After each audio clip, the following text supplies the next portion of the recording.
ये कहानी है एक ऐसे शख्स की जिसका नाम खौफ और ताकत का दूसरा नाम बन चुका था। एक ऐसा आदमी जिसकी गिरफ्तारी ने एक पूरे मुल्क की बुनियादें हिलाकर रख दी। ये कहानी है एल मंचो की। इतवार की सुबह जब आधी दुनिया सो रही थी, तारीख लिखी जाने वाली थी। मेक्सिको के इस छोटे से पहाड़ी इलाके में खूबसूरत पथरीली सड़कों और सरसब्ज पहाड़ियों के बीच एक बहुत ही खूनी ऑपरेशन शुरू होने वाला था। अभी सूरज भी नहीं निकला था कि मैक्सिकन स्पेशल फोर्सेस ने कंपाउंड पर धावा बोल दिया। जैसे ही वो अंदर दाखिल हुए, गोलियों की बौछार शुरू हो गई। कार्टेल के लोगों ने भी जबरदस्त मुकाबला किया। इसी अफरा तफरी में एल मेंचो भागकर करीबी जंगल में घुस गया, लेकिन फौजियों ने उसका पीछा नहीं छोड़ा। एक और शदीद फायरिंग के तबादले के बाद आखिरकार ये किंग पिन शदीद जख्मी हालत में पकड़ लिया गया।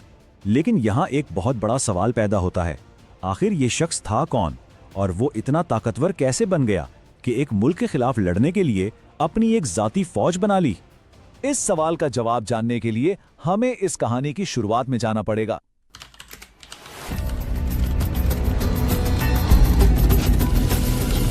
ये एक एवोकाडो के किसान से दुनिया के सबसे खौफनाक कार्टेल किंगपिन बनने की एक चौंका देने वाली दास्तान है।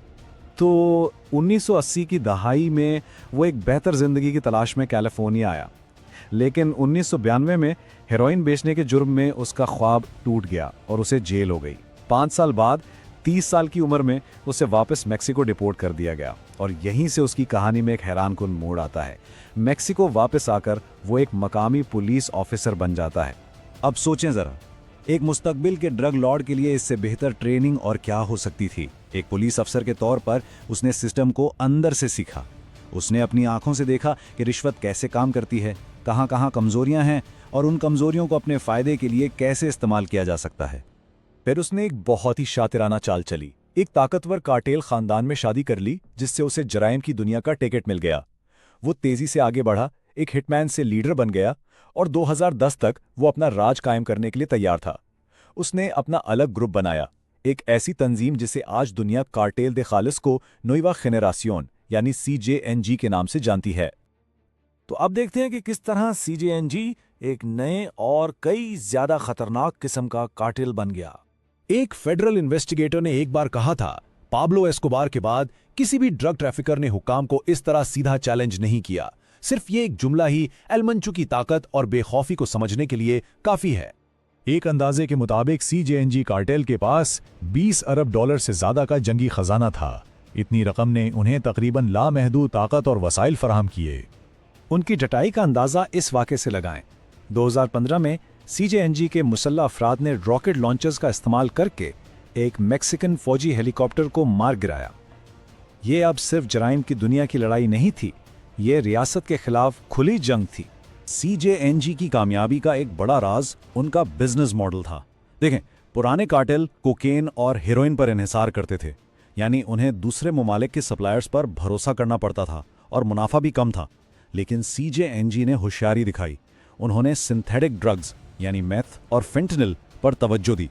ये ड्रग्स वो केमिकल से खुद पका सकते थे, जिससे उन्हें प्रोडक्शन पर मुकम्मल कंट्रोल और बेतहाशा मुनाफा मिला।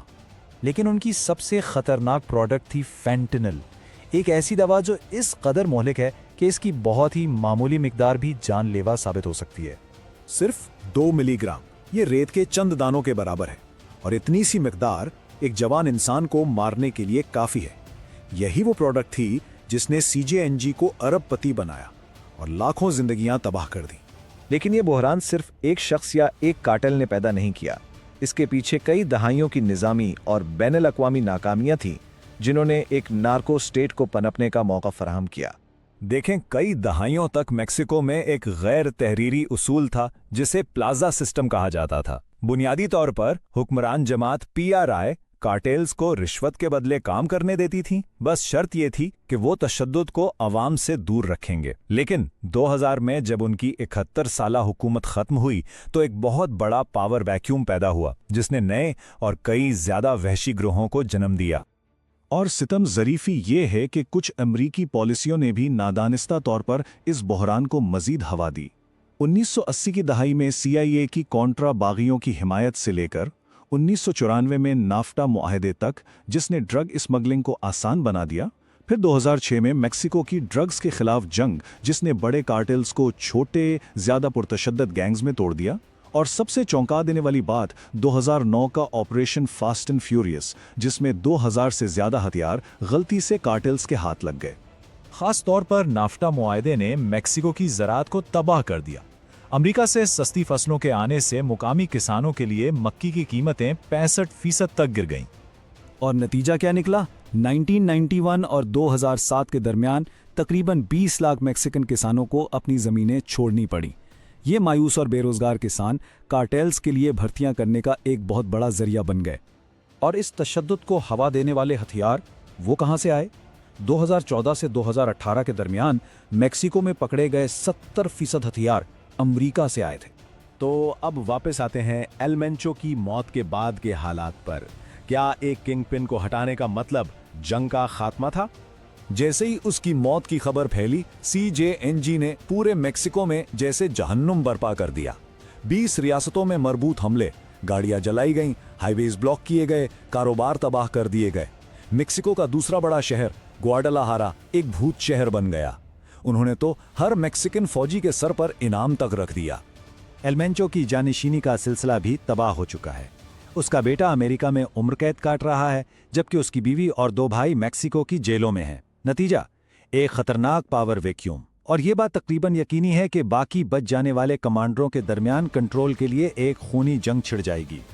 आखिर में यह हमें एक परेशान कुन सवाल के साथ छोड़ जाता है। जब ड्रग्स की मांग, हथियारों का बहाव और करप्शन एक सरहद के आर पार मुसलसल जारी हो, तो क्या इसका हल वाकई सिर्फ एक तरफ से मिल सकता है?